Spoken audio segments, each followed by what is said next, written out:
real-time clouds here.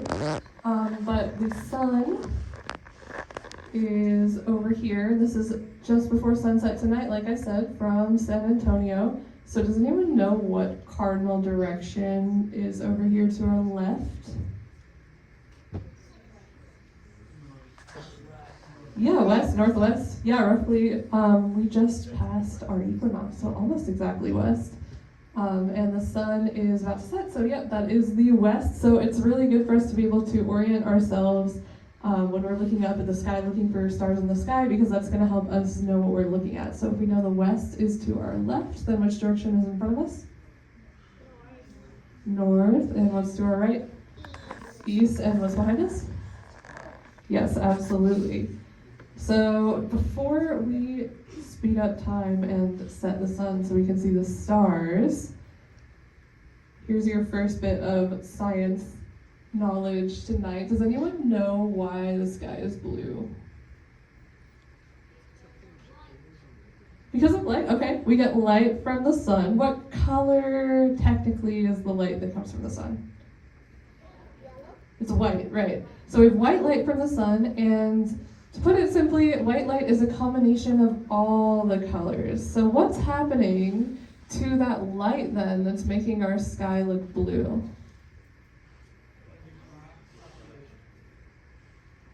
So part of it has to do with the ocean. So what's the ocean made of? Water. And what happens when sunlight or energy hits the water and it heats up, it gets energy? What does the water do? I heard steam, boil. So it evaporates, right? It goes into our atmosphere. So we have water molecules in our atmosphere. We also have oxygen in our atmosphere. We also have nitrogen in our atmosphere. So that makes up the air in the Earth's atmosphere. And of course, the atmosphere is just that layer of gas that surrounds our Earth, the air that we can breathe. And those different things, that oxygen, nitrogen, and water, when the light shines through them, the light passes through them, that white light, it can get broken up into its different colors. Because like I said, white light is like a combination of all the colors of light. And when that happens, especially with what our air is made of, the light that scatters the most, or that is most easily reflected by those air molecules, is blue light. So we see a blue sky. So some of y'all may have thought about this before, but some of you maybe haven't. Do you think the sky is blue on other planets? No, so it depends on what the atmosphere of the other planet is made of, right? So our blue sky is kind of unique to us. Perhaps if we travel to another planet that also has an atmosphere, we see a different colored sky. All right, so now we're going to speed up, fast forward time so we can see our stars tonight. So what's going to happen to the sun when I speed up time? Our sun is going to set. So there goes our sun setting in the west. Start to see some things rising up in the east. We don't see a whole lot yet now, do we? So that's because, like I said, we are looking at the sky just over San Antonio. I don't know if y'all have ever tried to look up at the stars from downtown, but it looks a little bit like this. We can maybe see a little bit more. There we go. That's about what we can see from downtown. So, why can't we see all the stars from here, from downtown San Antonio? Light pollution, exactly. So we live in a city, we have lots of bright lights that we're shining, mostly down towards the ground. Of course we need those to see, but they also produce a lot of light pollution. So a lot of that light is shining up into the sky, washing out the stars, makes it a little bit harder for us to see them. But there are still some things that are worth seeing here in downtown San Antonio in our light polluted sky. So I'm going to show those to you. Just 1 second, let me make sure we got all our stars that we need up here. There we go. All right. So what if we don't know that the sun just set over here? What if we go outside, we walk outside, it's already dark, we've forgotten which way is west, so we don't know that we're facing north, we don't know that east is over here, we don't know that south is behind us. Well, there are a few very familiar patterns of stars that are very, very bright. You can see them from almost anywhere that can help you figure out which way you're facing. So the first one I'm thinking of is a very famous pattern of stars. It's 7 stars that make the shape of a big spoon in the sky. Does anyone know what I'm talking about? The Big Dipper, right? So go ahead and take a look around, see if you can see the Big Dipper, and if you see it, go ahead and point to it. Yeah, it looks like most of y'all have got it. So here it is right here. So we've got these 4 stars. It's kind of upside down right now. These 4 stars that make the cup of the Big Dipper in the front, and then these 3 stars make the handle. So that is how you can find the Big Dipper in the sky. And then using the Big Dipper, I'll put up the outline so y'all can remember where it's at. One second, I'm looking for my outline. Thank you for bearing with me. I'm getting familiar with this system. I've never used this system before. Here it is. There's our Big Dipper. So using the Big Dipper, we can do something called star hopping. We can trace from the 2 stars on the front of the cup, trace from the bottom star through the top star, and then draw an imaginary line, and you'll come to this bright star here. Does anyone know what star this is? This is the North Star, right? Also known as Polaris. So that is our North Star, which once again tells us that we are facing north, east is to our right, south is behind us, and west is to our left. So if you go outside after dark and you don't remember which way the sun set, you can still figure out which way you're facing. You just need to find the Big Dipper, star hop to that North Star, and that tells you which way you are facing. And that always works here in the northern hemisphere. We can see that North Star, that Big Dipper, and those will show us which way we're facing. Now, what if there's something like a building or a tree in the way, or if the Big Dipper is lower near the horizon and we can't see that Big Dipper? Well, there's another pattern of stars that we can use to help us figure out which way is north, and that is this pattern over here. So this is Cassiopeia the Queen. This is a constellation, but I see it as a letter M or W depending on which way you're looking at it. So it's these 5 stars right here. Kind of looks like a sideways M or W at the moment. So I'll put up the outline for that one as well, and then I'll show you how you can use that one to figure out which way is north.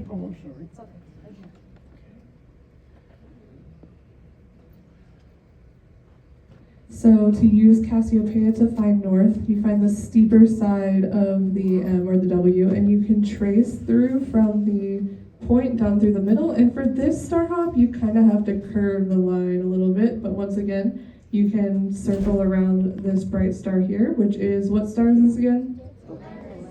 Right, Polaris, our North Star. Of course, you can also use your big glowing red letters in the sky to tell you which way you're facing. Just kidding. If you see this in the sky, you might want to seek medical attention. But in the planetarium, we have these things to help guide us, help us remember which way we're facing. But if you forget, these are 2 great ways to figure that out.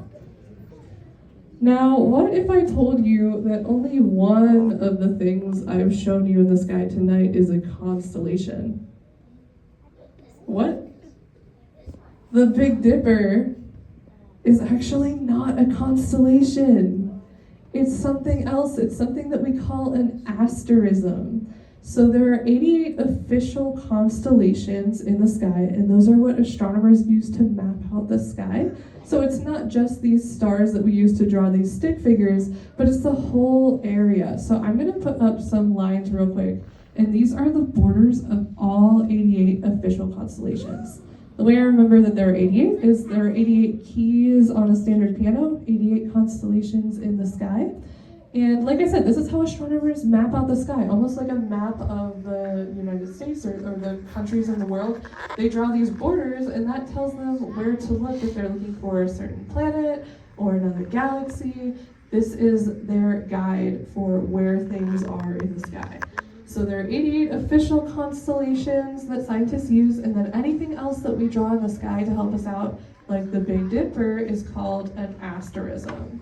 But I think that's pretty cool because that means you can draw any pattern you want with any of these stars up here, and you can make your very own asterism. And they're useful too. We use the Big Dipper to help us find north. Astronomers use the asterisms as well to talk about certain areas of the sky. So they're just as important as your constellations.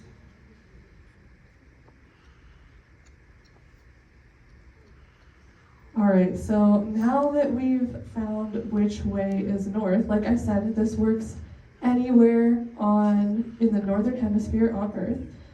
We found the North Star. Another fun fact that you can kind of use the North Star for as far as navigation goes is you can use the North Star to tell you how far away you are from the equator. What? Why? This is because the North Pole of the Earth happens to point directly at the North Star. That's why our North Star is always facing north. So if you think of how the Earth rotates on its axis, and that's just an imaginary line that we draw through the Earth from the North Pole to the South Pole. And as the Earth rotates, of course we see the sun rise in the east and set in the west, but we also see the stars rise in the east and set in the west. So I'm going to go ahead and speed up time for a second and watch what the stars do. So notice how they're rising in the east and setting in the west. But what's this one doing? It's not moving. So Polaris is also known by the Polynesians as Hokopu'a, which means fixed star. Hokupa'a, which means fixed star, because as you can see, it's fixed in the sky. All of the other stars appear to move around it. That's why our Big Dipper and Cassiopeia are almost always visible, because they're close enough to it that they never rise or set. But the farther out you get, the farther back the stars are, and then they rise and set until you get all the way back to the southern stars, which are only up for a short time before they rise and set. So our North Star stays still because the Earth's axis that it rotates on is pointed directly at that star. That's just a coincidence. There's no equivalent to that in the southern hemisphere. It's just an empty area of the sky. But we're very fortunate to have that North Star here in our northern hemisphere. And like I said, you can even use that to figure out where you are in the northern hemisphere, how far you are from the equator. So I can show y'all what that looks like here. Find my button for it. So this line here shows us how many degrees above the horizon the North Star is. Now I don't remember our exact latitude here. I think it's about 20 degrees. And you can actually measure this even if you don't have this green line. If you carefully make a fist, don't punch the person in front of you, just carefully hold your fist out in front of you at arm's length away, and you measure your 4 knuckles of your fist along that line from one of these bigger notches here to the next one. That should be about the size of your fist at arm's length if you hold your arm up like that. That's about 10 degrees. So if you measure one of those, 2 of those, you get to the North Star, because we're about 20 degrees north of the equator. So if you ever find yourself somewhere on Earth in the middle of the night, you have no idea where you are, hopefully that never happens, but if it does, that's a way that you can figure out at least what your latitude is. All right, so now that we have checked out the northern sky, your eyes have gotten adjusted to the lighting in here. So what happens when you're out at night looking at the stars, at first you're not going to see much, yes, because of light pollution, as we mentioned, but also because your eyes haven't quite adjusted to the darkness yet. So your pupil, the dark part of your eye, actually dilates and gets bigger because it's taking in more light. So light travels kind of like a particle, kind of like a wave, so we call those little particles of light photons. And when your pupil gets bigger, the dark part of your eye gets bigger, it can take in more photons, which means you can see more light, almost like we have night vision. But that takes like anywhere from 10 to 30 minutes for your eyes to get adjusted to that. But once your eyes adjust to that, you'll be able to see quite a few more stars. And also if you get out of the city, out of that light pollution, if you go out to say a dark sky area like Big Bend, that's an international dark sky site where they don't have any bright lights. They preserve the skies there so that we can see a better view of the night sky. If you go ahead and do that, the night sky might look a little bit more like this.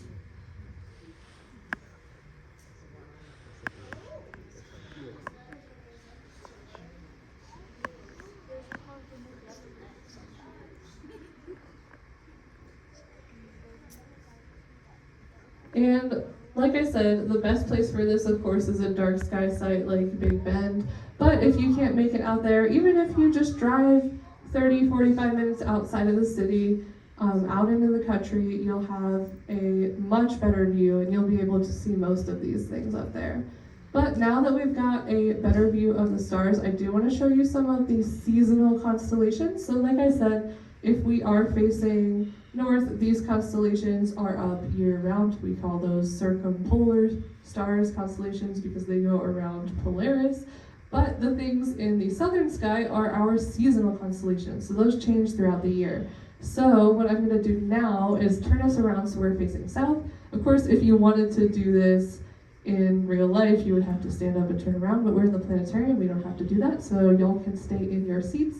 And I apologize in advance if this makes you a little dizzy. If it does, you can either close your eyes and take a deep breath, wait for that dizziness to pass, or you can look at one of the exit signs in here as like an anchor point to remind your brain that your body is not moving and the dizziness should go away. All right, so we are going to turn around and face south in 3, 2, 1.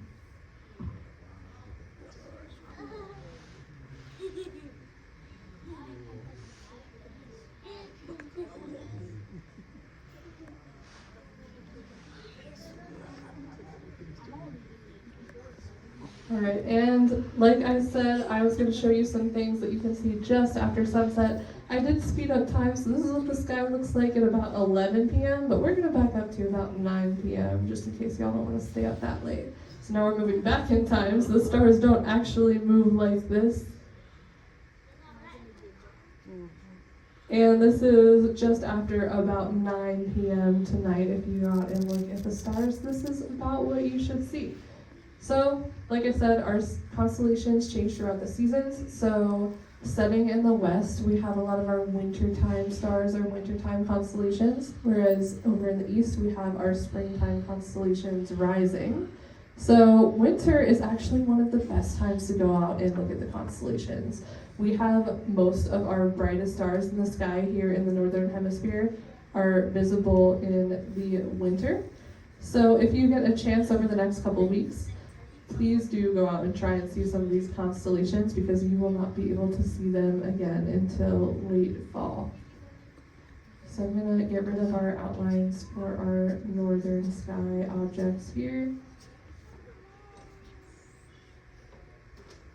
And now we're going to look over to the west for some of our wintertime constellations. So one of the first things you might notice in our western sky is this very famous pattern of 3 stars right here. Does anyone know what this is? This is Orion's belt, right in the constellation Orion the Hunter. So to draw Orion the Hunter, of course this is his belt, and then his shoulder comes up like that, head here, shoulder here, so that's his torso, and then he's got a leg down here, and he's in battle, so he's got his bow out in front of him, and he's got a club overhead like that. I'll put up his outline in case you're having a hard time seeing it. That is how you draw Orion the Hunter. So there are a couple of cool things that you can see in Orion. So this star here that makes his shoulder that is holding up the club, I'm going to turn off the light for 1 second so you can see it better. Do you notice anything about this star that's maybe a little bit different from like these 3 stars or these ones? It's orange, right? You can actually see the color of this if you go out and look in the real night sky. You can see this. This star looks orange. That's because this is a type of star called a red giant star. So we classify stars because stars have different characteristics, different categories, they're different sizes, and different colors. So the colors correspond to their temperature. It's a little bit counterintuitive, but our reddish orange stars are actually relatively colder, and our bluish white stars are much, much hotter. So this is a relatively cool star. It is a very big one. That's why we call it a red giant. And the cool thing that our giant stars do near the end of their life, which is billions of years long, is they explode because they have so much mass. We call that a supernova. So eventually, once they're no longer stable and they're no longer able to do what we call nuclear fusion, which is what goes on inside of stars because they're so hot, there's so much mass, gravity is so strong that those stars, which are mostly made of hydrogen and helium, are actually making new elements. So all those other things on the periodic table in their cores, that's where all of those elements come from that make up the things that we use and see on Earth that make up our planets. So those stars, they're so big, they're able to do that for a while, and then they become unstable, and then they explode into a supernova. And you may have seen in the news over the last couple years that this star, this red giant star, has been dimming recently. So sometimes, and you can, if you look up at the skyline, you look at this star, you kind of could notice it a couple years ago when it was doing that. And that's because it's losing stability. So over the next, 10,000, 100,000, 500,000 years, this star is going to explode into a supernova because it's a red giant star near the end of its life. Now, like I said, all the stars don't do this. We have different classifications, different types of stars, but this is one of those that's going to do that soon. And if it did, we would be able to see it. It would be a lot brighter in our sky for a little bit. So it probably won't happen in our lifetime. There's a very tiny chance that it might, and I just think that would be so cool. But even then, it's just exciting to be able to look up and see the dimming that happens with that star occasionally. And this star is called Betelgeuse, and that means the armpit of the Great One, because, like I said, that is his shoulder, his arm, where he's holding up his club. And then his foot star over here, this is actually the brightest star in Orion. This is called Rigel. This is a blue supergiant star. So this is also a very massive star, much hotter because it's blue. And that is the brightest star in Orion. But there's another interesting object in Orion, and that's this thing right here. If you have a pair of binoculars, you can see it a little bit better if you look up at this in the real night sky. But this object here is the Orion Nebula, and nebula comes from the ancient Greek word for cloud, but I'm going to show you a picture of this. I think this one's from the Hubble Space Telescope. Maybe if I can pull it up, it might not let me pull it up.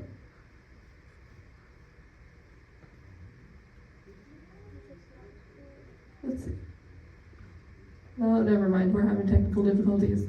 But the Orion Nebula, if you do choose to look up a photo of it later, it does look like a cloud of light, but that's gas and dust that is all getting pulled together by gravity where new stars are being formed and being born. So this is a place where stars are forming, and again, that happens when you have enough stuff, enough what we call dust out in space. It's just matter being pulled together, and as that mass accumulates, it gets big enough that it produces what we call, like I said, nuclear fusion that takes place in these stars, and they're able to burn and light up in our sky just like that.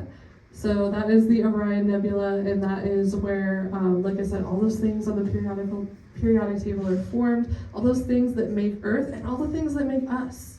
So we are made of stardust. We're made in stars, in the cores of stars. All of the elements that make up our body, that make up our bones, that make up our blood, that forms here in this beautiful sky. That's you. So I just think that's absolutely awesome to be able to look up at something like that and remember that. So once you've found Orion, I'll put up our outline again. We can use that to help us find a few other objects in our winter sky. So like I said, Rigel here is our brightest star in Orion. And this is part of an asterism, so remember, not a constellation, but a pattern of stars in the sky that we use to help us, that we call the Winter Circle. Very creative. And the Winter Circle is a collection of the brightest stars in their respective constellations, and it can be really useful for helping us to find our other wintertime constellations. So if we trace these bright stars here, we get that big circle shape.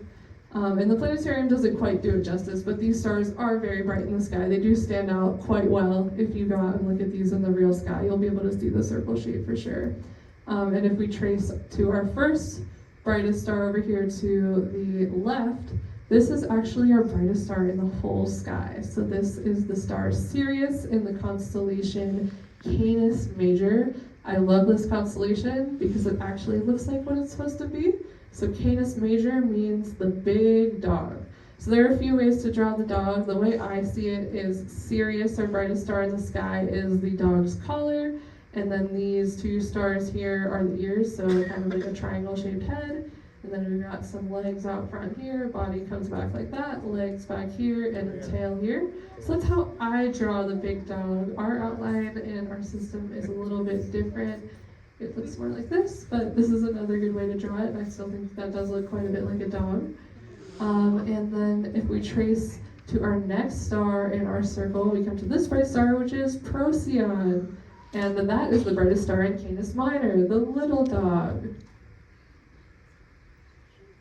That doesn't look like a dog to me. I've tried, maybe a wiener dog, but if anything, a pencil. So there's Canis Major and Canis Minor. You've just got those two bright stars to work with there. But maybe if you have a really good imagination, you can see a dog out of that. And as we continue along our circle, we've got these two bright stars here. So these are our twins in the night sky, Gemini. So if y'all didn't know, the twins actually have names. So the one on the left is Pollux, and the one on the right is Castor. So the stars that make up the twins' heads are named for the twins themselves. So this one, again, is Pollux, this one is Castor. And I think this constellation is pretty easy to work with too. So I just see the twins as stick figures. So again, this is a head, we have a body here, we've got legs here, arms here, and then this one is another stick figure, kind of a longer torso, shorter legs. And then again, arms here. It's kind of tricky to see. I'll put up the outline so you can visualize it a little bit better. Their arms are kind of interlocked. And I love this constellation because I like to use it in the winter sky to help me find this thing right here. Does anyone know what this is? The Milky Way, right? That's our Milky Way galaxy. So it kind of looks like a cloud. If you look up at the sky, you might second guess yourself. You have to be in a pretty dark space with not a lot of light pollution to be able to see this. But if you do get out in the country, away from the city lights, and you are able to look up and you see this kind of faint cloud of light across the sky, that's the Milky Way. If you're not sure if it's just a cloud or if it's really the Milky Way, you can use Gemini to help you find it because they're kind of walking along the Milky Way. So if you can locate Gemini, find their feet, the feet are going along the cloud of light that comes from our Milky Way galaxy. So why does it look like that? If you've ever seen kind of like an artist's depiction of what the Milky Way looks like, you know it's a spiral shape, it's a spiral galaxy, it's a disc shape. But we're in the Milky Way. So it's a flat disk and we are inside the Milky Way looking out at the edge. So we just see it as a line going across our sky. Of course, if we had the technology, if we could fly 100,000 light years away and look at our Milky Way, look back at our Milky Way, yes, we would see that lovely spiral galaxy disk shape. But that is so far away. We cannot fly that far. So we just see this flat line across our sky. Now, of course, we have super powerful telescopes, so we know what other galaxies look like, and that helps us know that our galaxy is a spiral. But we can't take a selfie of our own galaxy, unfortunately. All we have to work with is what we can look at from the inside. All right, as we continue around our circle, we're actually going to head back this way because I just want to talk about one more constellation in our winter circle. So now going to the right from Rigel, we get to this orangish colored star here, and this is Aldebaran, which is the eye of the bull, because this is the brightest star in the constellation Taurus the Bull. So the way I draw Taurus is with this V shape of stars here. That's the bull's face. And then we can trace up to this bright star here. That's a big horn. Then trace up to this bright star here. That's another horn. And then the bull's back kind of comes out like this with these stars. You can try to draw little legs in the front. But our system draws Taurus more like this. Kind of just like a big letter Y. So that works too. But there are a couple interesting things to see in this constellation. So first off, like I said, if you do trace kind of to the back here, you probably notice this bright group of stars here. This is the Pleiades cluster, the Pleiades star cluster. So this is a group of stars in space that are very close together. And they say if you have really good eyes, you might see 6 or even 7 stars here. These are also known as the Seven Sisters, or Subaru. Anyone in here drives a Subaru car, you've seen this many times. This is the same logo as the Subaru car logo. This is where it comes from, is the Subaru star cluster. So most of the constellations we're talking about come from ancient Greek, ancient Roman, but of course, throughout history, all cultures have looked up at the stars. So we have so many names for these things. And I love to point out that this one is Subaru because that does look just like our logo up there. And we have another star cluster here. This V shape here is called the Hyades cluster. Now Aldebaran is actually much closer to us. It's in front of the cluster. It looks like it's part of the cluster, but it's not. But the rest of these stars in this V shape, this is another group of stars that's close together in our Milky Way called the Hyades cluster. And there's another thing in the constellation Taurus that you unfortunately can't see with your eyes, but if you had a telescope or a good set of binoculars, right to the right of the left horn is something called the Crab Nebula. This is not a nebula like our Orion Nebula though. Like I said, nebula just means cloud, because with telescopes, people would look up at this and they would see kind of what looked like a fuzzy cloud of light.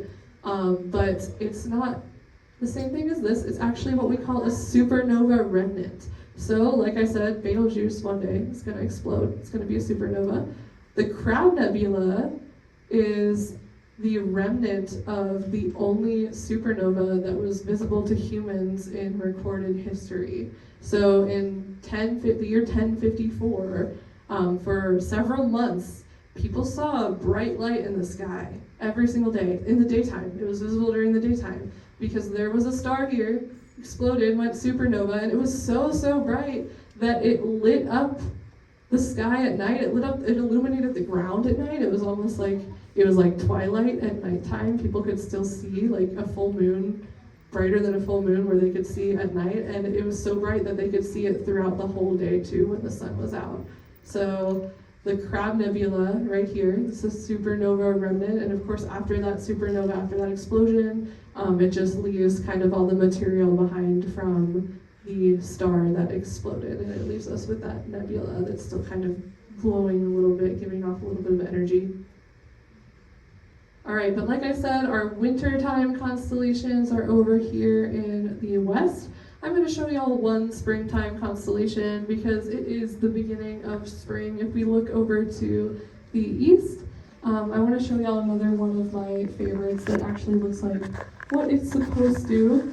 I'm going to move forward in time just a little bit so we can see it a little better.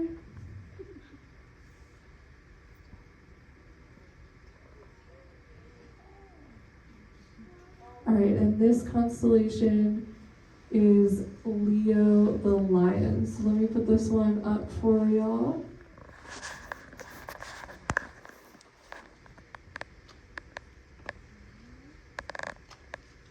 There it is. And you can see that this shape here, this backwards question mark shape, makes the lion's mane. This is the lion's body. We've got front paw out here, tail back here. He doesn't have any legs because he's a lion down in space. Thank you. But that is Leo. Once again, without the outline, you can try and draw it with our backwards question mark shape. Body here, tail here, paw out front like this. And that's one of my favorite springtime constellations because I think it really does look like what it is supposed to. But now that we've used or found our constellations, we can use them to find some things in our sky that are not stars. What? We can see things in the night sky that aren't stars other than the moon? We've got this bright object right between the horns of Taurus. This is very, very bright in our sky. Does anyone know what this is? It's not a star. It's the biggest planet in our solar system. Jupiter, right. So it's very bright because it's the biggest planet in our solar system. And tonight and over the next few nights, if you find Taurus, look between the horns, you can find Jupiter. Now, Jupiter won't always be there. It won't always be in this spot. So if you go out and look for it a few weeks or months from now, you won't be able to see it in this spot. So make sure you look for it within the next few nights. And that is because the planets, of course, are in our solar system, just like us on Earth. They're moving around the sun. Whereas all these stars we're seeing, they're very far away from us. They are far outside of our solar system. So even though these stars are moving through our Milky Way galaxy, it would take tens of thousands of years for them to appear in different positions. But our planets are in a little bit of a different spot each night. So you could test this out if you wanted to. If you wanted to go out and if you have a phone that has like the astrophotography mode or the long exposure, you could take a picture of Taurus every single night and Jupiter would be in a slightly different spot. Now, the ancient Greeks noticed this. They took notes on where all the stars were. Of course, that's where we get many of our constellations. And they noticed that just a few of these things up here, of course, they didn't know they were planets at the time. They looked just like stars, so they thought they were stars as well. They called these things wanderers, and the Greek word for wanderers is planetes, which is where our word planet comes from. So we call our planets the planets because ancient people saw them appearing to wander across the night sky, across the background of stars. We've got one other planet that we can see up in our sky tonight, and that one is in Gemini right here. It's hard to tell in the planetarium, but if you went out and looked at this, you would notice that it has a bit of a reddish color to it. Does anyone know which planet this is? That is Mars, right? And of course it has that reddish color because its soil is full of iron oxide, also known as rust. So all that iron in the soil makes it so red that we can see it from Earth. We don't even need a telescope to see Mars soil. I think that's absolutely awesome. So if you get a chance, go out and check this one out as well. Again, Mars is right here in Gemini. And over the next few nights, I believe it's going to be moving kind of this way. So take a look at that if you are able to. And we have a couple minutes to actually go and visit a planet. So what planet do we want to fly to tonight? Saturn? All right, let's go to Saturn. So y'all might get dizzy. So again, if you need to close your eyes or look at an anchor point, something that's not moving, if you feel dizzy, you can go ahead and do that. But we are going to blast off to Saturn in 3, 2,